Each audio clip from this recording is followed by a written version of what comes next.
오늘 본문의 제목 같이 해보겠습니다. 절망 가운데 부르는 이름. 엘샤다이. 엘샤다이, 엘이라고 하는 단어는 하나님을 얘기합니다. 성경에 엘자가 많이 들어가죠. 엘리야, 엘리사, 가브리엘, 미가엘 다 하나님을 얘기해요. 그리고 샤다이는 전능자라고 하는 의미입니다. 전능자. 그러니까 엘샤다이 띄어서 쓰면 되는데 전능하신 하나님을 얘기합니다. 성경에 이 하나님의 거룩한 칭호들이 많이 나옵니다. 여호와 이레, 여호와 라파, 여호와 니시, 여호와 샬롬, 그리고 여호와 삼마. 우리가 다루고자 하는 엘샤다이도 그 중에 하나예요. 그러니까 라이프 성경 사전을 보면 전능하신 하나님을 가리켜서 그 어떤 존재와도 비교될 수 없는 하나님의 초월성과 은혜의 충만성, 그리고 영원 신실하심이 내포된 하나님의 이름이다라고 얘기하고 있습니다. 구약에서는 전능자라고 하는 뜻의 이 샤다이가 많이 쓰여요. 샤다이. 그런데 이 엘샤다이라고 하는 이 전능하신 하나님, 이렇게 나오는 경우들은요, 창세기에만 5번이 언급됩니다. 다른 데는 없어요. 에스겔에 딱 한 번 나오는데 창세기에 유독 아브라함, 이삭, 야곱에게 있어서 엘샤다이라고 하는 이 단어가 계속 언급이 되고 있습니다. 5번이나 나와 여기만. 한 번은 하나님께서 아브라함에게 나는 전능한 하나님이다, 이렇게 언급을 하셔요. 엘샤다이다 이렇게 얘기해요. 또 한 번은 하나님께서 야곱에게 똑같이 나는 전능의 하나님이다, 전능한 하나님이다, 똑같이 얘기를 해요. 그 외에도 이삭이 자기 아들 야곱에게 이 부분을 언급을 했고요. 또 야곱이 요셉에게 이 단어를 언급했고, 그리고 야곱이 오늘 본문에 자기 아들들에게 이 단어를 얘기해요. 나중에 하나님께서 모세에게 나타나셨을 때 이런 말씀을 하셨죠. 출애굽기 6장 3절에 보면 내가 아브라함과 이삭과 야곱에게 전능의 하나님으로 나타났으나, 이렇게 말하고 있습니다. 다시 말하면 엘샤다이로 그들 가운데 나타났으나 내 이름을 여호와로는 그들에게 알리지 아니하였다, 이렇게 말해요. 그러니까 하나님께서 자기 백성들을 갖다가 자신을 계시하실 때, 알리실 때 이름으로 나는 여호와다, 이게 의미가 없는 거예요. 이름 안다고 그분에 대해서 아는 게 아니거든요. 그분이 어떤 분인지 그분의 속성들을 먼저 가르쳐 주셨습니다. 우리가 믿는 하나님은 전능하신 하나님이다, 거룩하신 하나님이다, 공의로우신 하나님이다. 그분의 성품, 그분의 속성들을 가르쳐주고 나중에 그것을 모아서 그 이름을 갖다가 최종적으로 말씀하신 것을 보게 됩니다. 오늘 우리는 아브라함과 이삭과 야곱이 경험한 이 전능하신 하나님에 대해서 다룰 것인데요. 여러분들이 깨닫지 못하겠지만 우리가 매번 모일 때마다 이 칭호를 말하고 있어요. 매번 모일 때마다 사도신경에서 뭐라고 얘기합니까? 전능하사 천지를 만드신 하나님 아버지를 내가 믿사오며, 그 전능하신 하나님을 우리가 입으로 고백하고 있다는 얘기예요. 엘샤다이의 하나님을. 그 세 번역은요, 나는 전능하신 아버지 하나님, 천지의 창조주를 믿습니다, 이렇게 번역을 함으로써 더욱더 이 부분, 전능하신 하나님을 강조를 하고 있습니다. 반면에 주기도문은 무엇을 강조하고 있냐면은 거룩하신 하나님을 강조해요. 하늘에 계신 우리 아버지여, 이름이 거룩히 여김을 받으시오며, 그분의 이름이 거룩하게 여김을 받도록 거룩한 이름을 강조하고 있습니다. 그러니까 교회에서 매번 모일 때마다 외우고 있는 사도신경과 주기도문이 각각 전능하신 하나님과 거룩하신 하나님을 말하고 있다는 겁니다. 사도신경은 전능하신 하나님의 이름으로 시작하고 있고, 주기도문은 거룩하신 하나님의 이름으로 시작하고 있어요. 우리가 예배 시작하기 전에 보통 사도신경을 외우죠. 그럴 때마다 우리가 전능하신 하나님 앞에 모였다는 것을 인식을 해야 되고요. 그러므로 우리가 끝날 때는 주기도문으로 끝나면 그거는 우리가 거룩하신 하나님 앞에 어떻게 살아야 될 건가를 인식을 하면서 예배를 드려야 된다는 얘기입니다. 우리는 자주 엘샤다이를 고백하고 있는데 이게 그냥 믿음의 사람들처럼 경험에서 나오는 고백이 아닐 경우가 많이 있습니다. 반면에 아브라함, 이삭, 야곱의 경우는 이게 절망 가운데서 불렀던 이름들이라는 걸 여러분 아셔야 돼요. 그러니까 우리가 오늘 본문에 성경을 통해서 5번 나오는 것, 창세기에 5번 언급되고 있는 이 엘샤다이가 어떤 상황에서 나오고 있는지를 한번 살펴보려고 합니다. 그게 다 절망 가운데서 나왔던 얘기들이에요. 첫 번째로 창세기 17장을 한번 펴보세요. 창세기 17장 가장 먼저 엘샤다이가 나오는 장입니다. 하나님께서 아브라함에게 하시는 말씀 중에 나와요. 1절 말씀 같이 한번 읽어보겠습니다. 아브라함이 99세 때 여호와께서 아브라함에게 나타나서 그에게 이르시되 나는 전능한 하나님이라 너는 내 앞에서 행하여 완전하라. 이때 나와요. 이때 제일 처음 나오는 거예요. 하나님께서 아브라함에게 나타나셔서 난 전능한 하나님이다, 엘샤다이다 라고 언급을 했는데, 이때 아브라함의 상태가 어떤 상태였냐면요, 나이가 99세입니다. 하나님의 말씀에 순종해서 고향과 친척과 아버지 집을 떠났는데 고향 떠난 지 25년이 다 돼가고 있어요.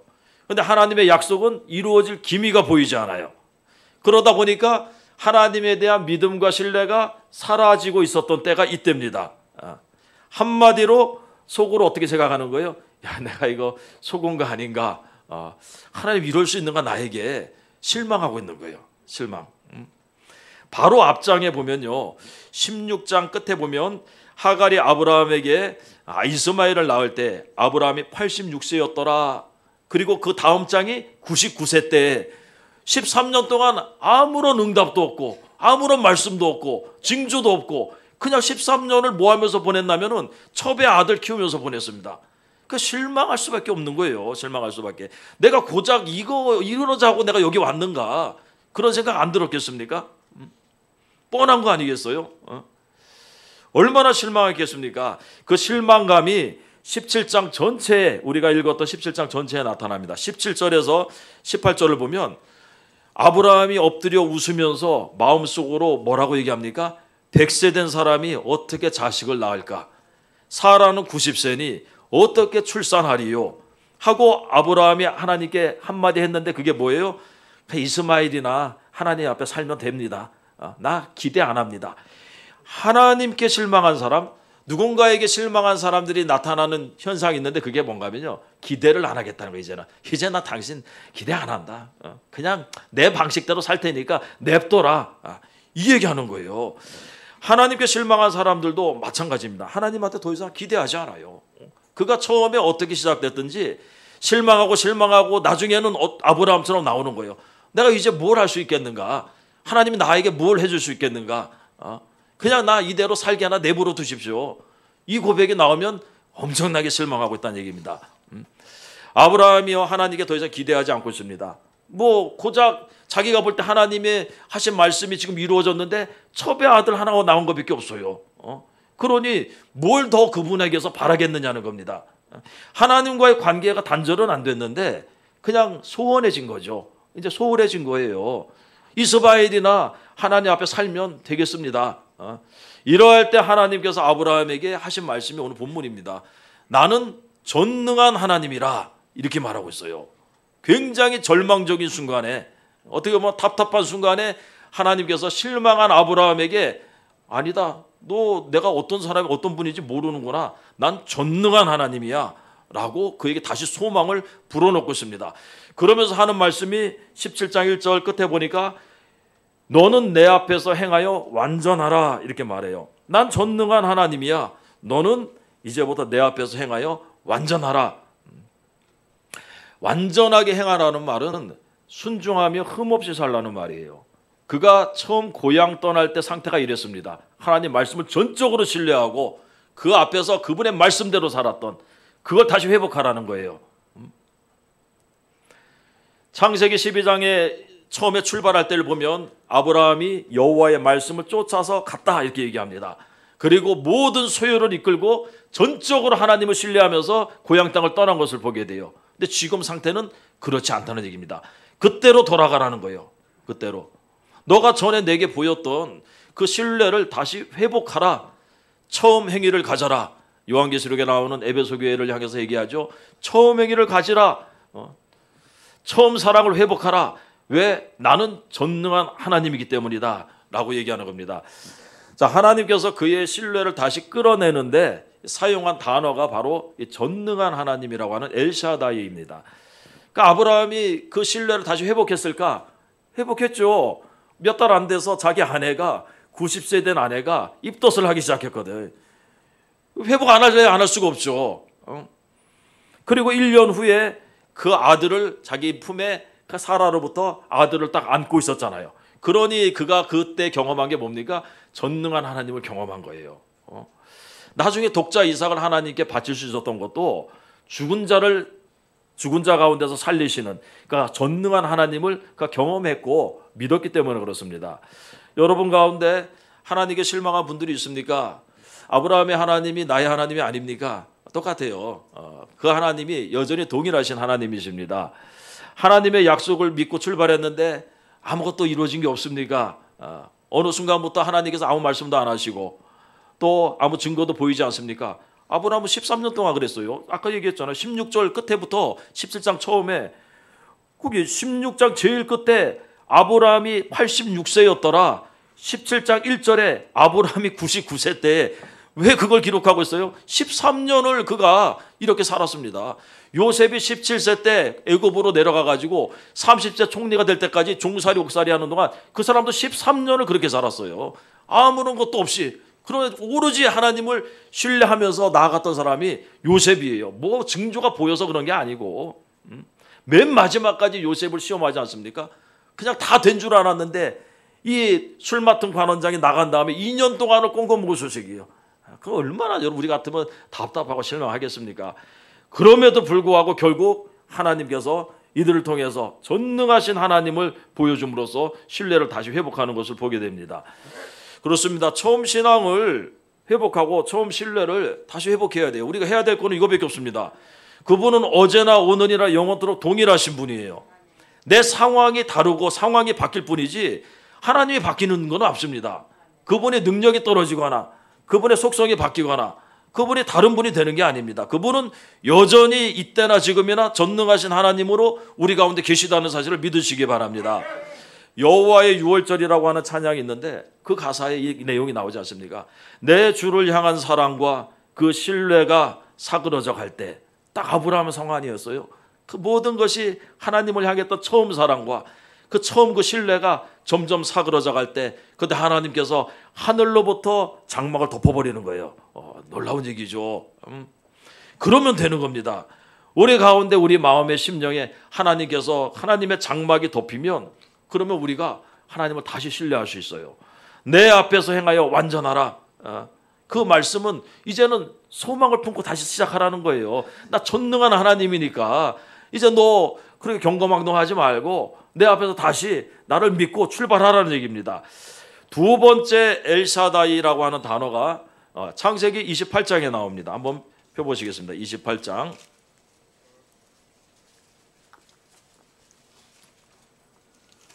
이것은 이삭이 야곱에게 아버지가 아들에게 했던 말 중에 나와요. 창세기 28장 3절 말씀 같이 읽어보겠습니다.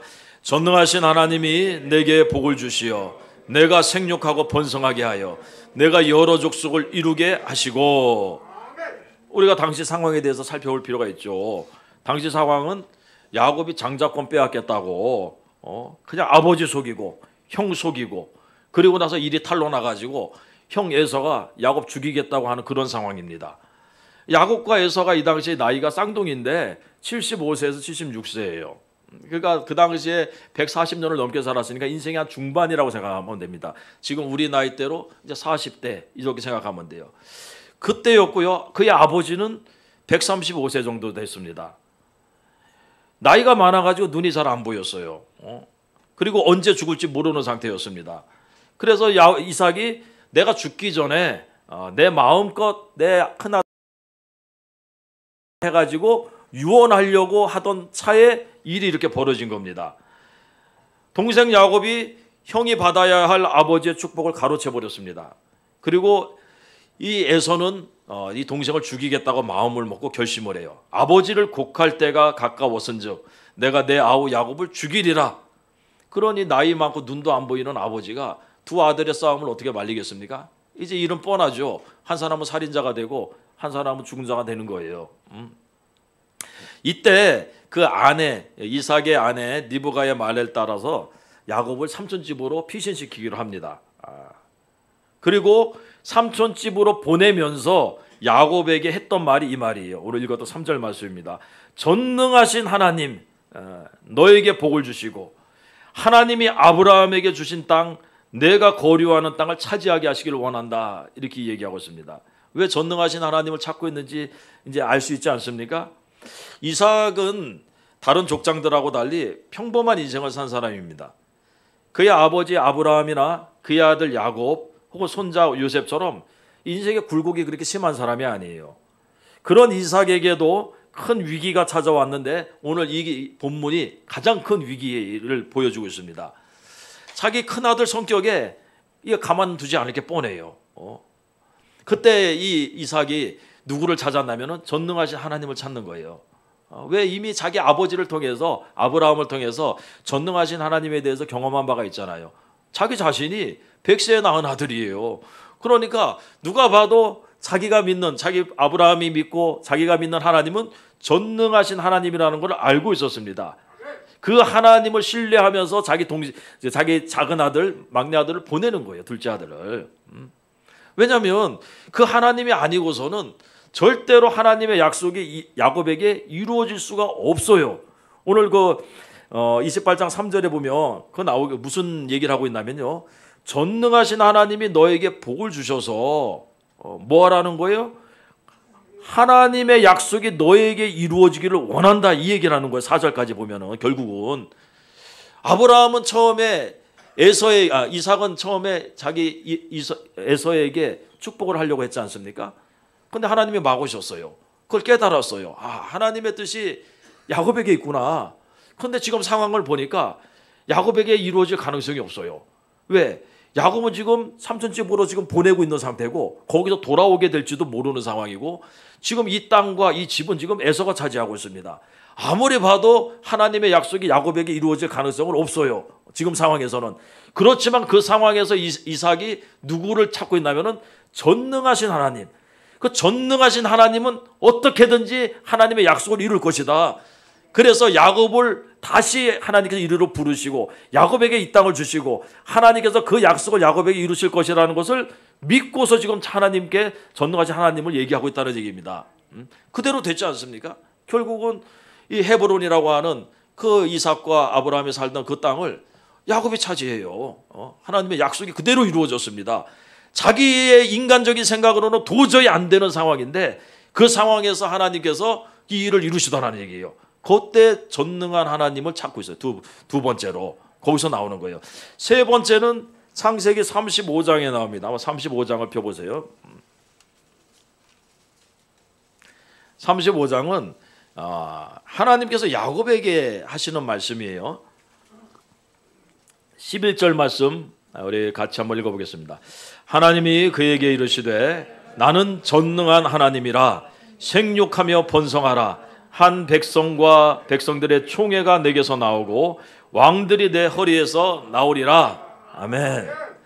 아브라함에게 했던 얘기랑 똑같은 얘기입니다. 아브라함에게도 난 전능한 하나님이다 이렇게 얘기했고요. 야곱에게도 지금 나는 전능한 하나님이다 이렇게 얘기하고 있어요. 어떤 상황이길래 이 얘기를 갑자기 했을까? 우리 살펴봐야 되죠. 여러분들이 요 35장에 나오는 야곱의 상황을 알면은 도대체 어떻게 야곱이 이 모든 걸 다 감당했을까? 그 당시에 그 얘기를 안 할래 안 할 수가 없습니다. 살펴보면은 먼저 이 당시 상황이 어떤 상황인가 하면은 삼촌 집에서 20년 고생하고 돌아오는 중에 있었던 얘기들입니다. 그런데 하나뿐인 딸 디나라고 하는 이 딸이 강간을 당했어요. 세겜성에서 추장 아들에게. 이게 아들은 12명이었는데 딸은 이 하나밖에 없어요. 얼마나 애지중지 키웠겠습니까? 그 딸이 그 성 한번 구경 갔다가 거기서 강간을 당해버렸어요. 거기서 끝나는 게 아니고 그의 오라비, 그의 두 오라비가 시몬과 네위라고 하는 오라비가 이제 원수를 갚겠다고 칼을 가지고 가가지고 그 성 사람들을 다 죽였어요. 남자들을. 그래서 주변에 있는 사람들이, 마을 사람들이 이 야곱이라고 하는 사람들을, 이 가족을 이제 죽일 것만 남은 거예요. 그 상황이었습니다.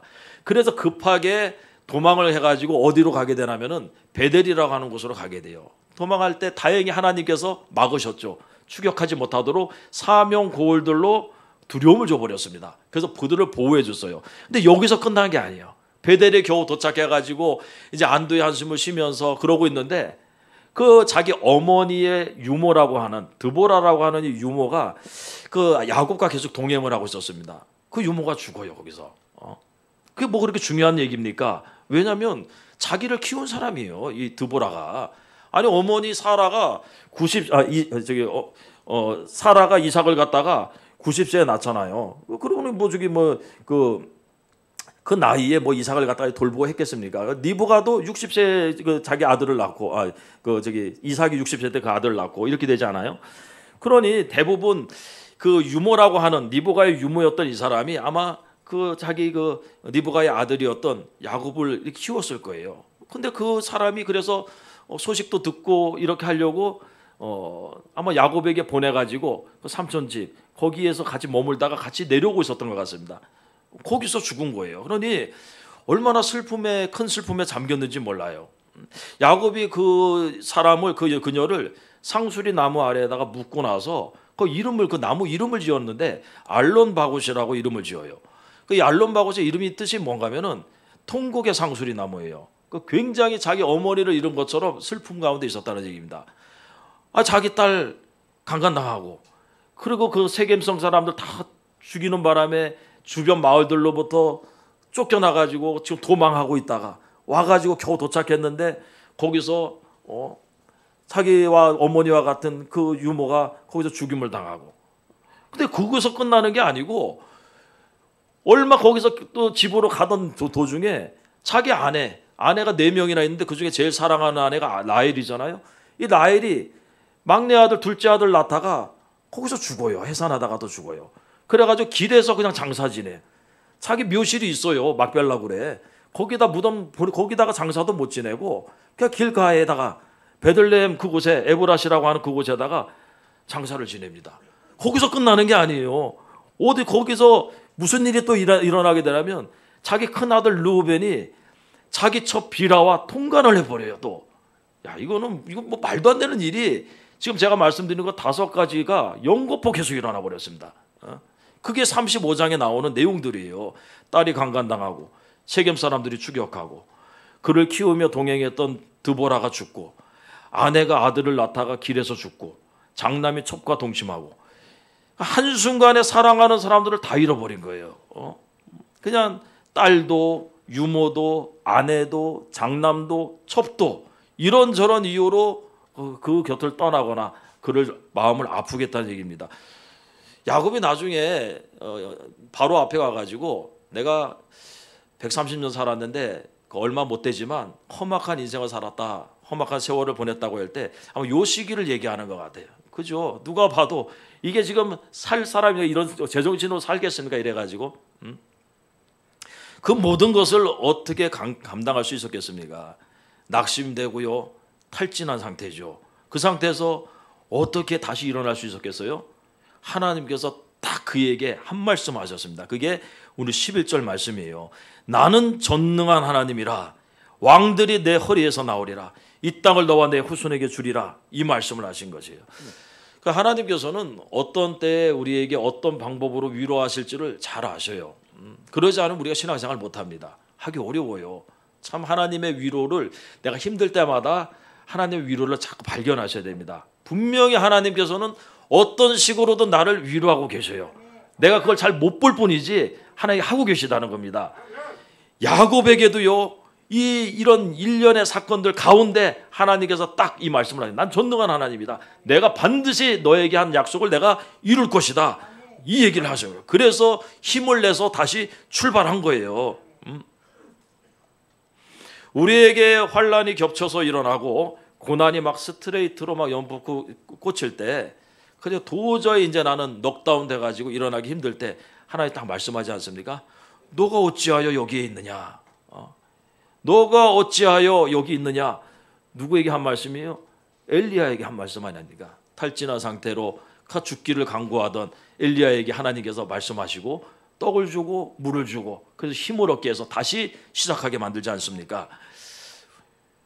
우리가 힘든 상황이 있다면 성경에서 어디를 보시면 되느냐? 창세기 35장, 우리가 본 이 35장을 앞에서부터 쭉 읽어보세요. 그러면 이 사람 이러고도 살았구나.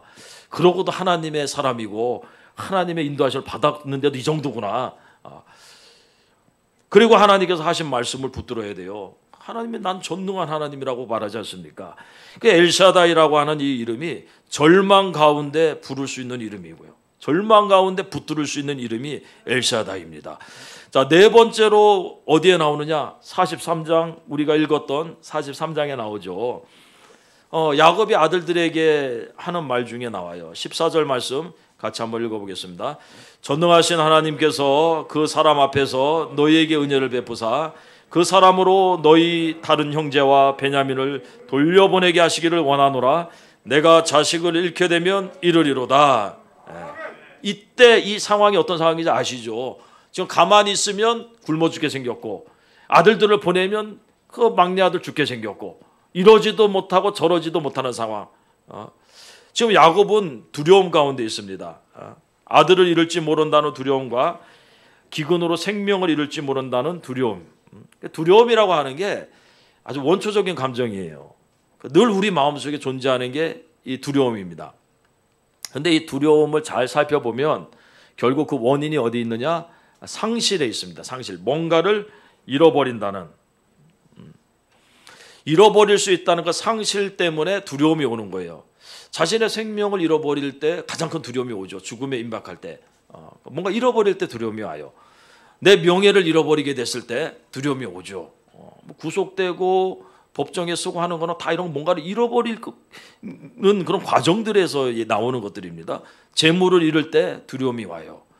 근데 이미 야곱이 자기 요셉을 잃어버렸고요. 또 시므온도 잃어버렸어요. 이제 막내 아들 베냐민도 잃어버리게 될 처지에 있습니다.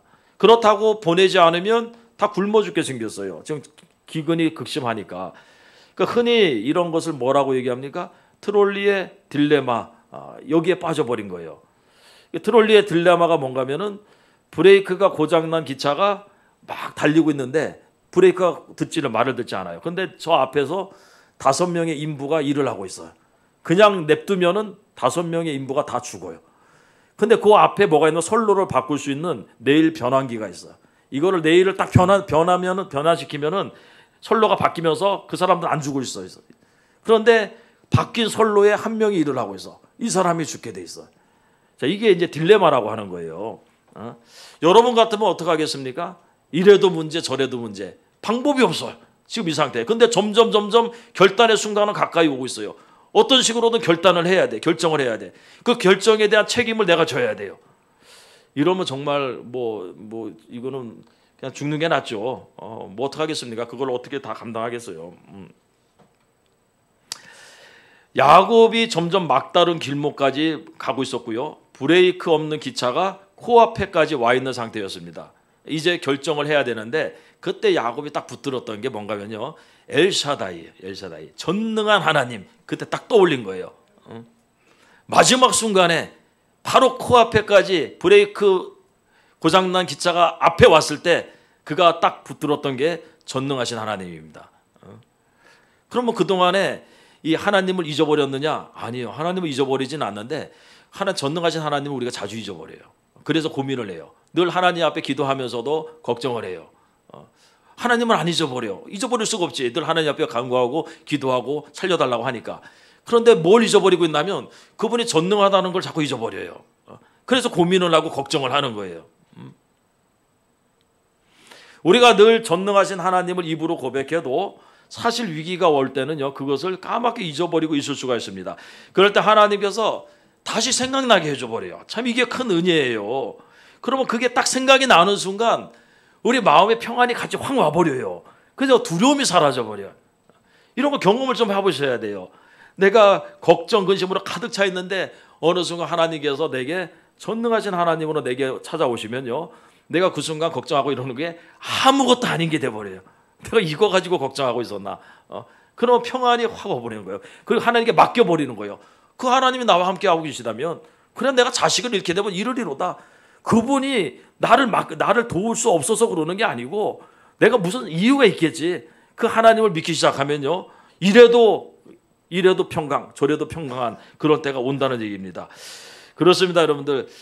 그래서 아들을 보내기로 결정한 거예요. 14절 말씀 보면 전능하신 하나님께서 그 사람 앞에서, 애굽 총리 앞에서 너희에게 은혜를 베푸사 그 사람으로 너희 다른 형제와 베냐민을 돌려보내게 하시기를 원한다. 전능하시니까 그분은 하실 수 있다는 거예요. 그 사람의 마음을 움직이시면 되는 거 아니냐는 거예요. 하지만 그렇게 그분이 안 하시더라도 나 자식 잃게 되면 잃겠다 하고서 결단을 딱 내려버린 겁니다. 이건 도박하는 게 아니에요. 도박은 무서운 겁니다. 이 사람이 죽을 줄 알면서 이렇게 하면 잘못될 줄 알면서 거기다 도박하는 거는요, 그건 굉장히 위험한 얘기죠.